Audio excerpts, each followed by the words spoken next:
सबसे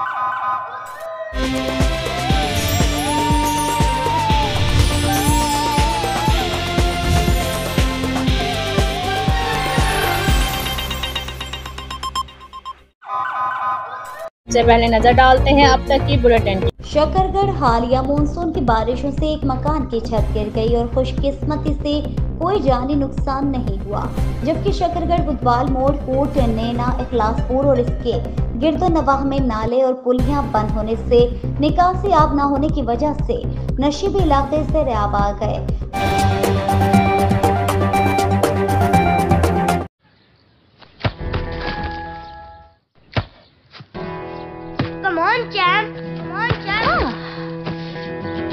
मुश्किल के क्यों मार रही हो?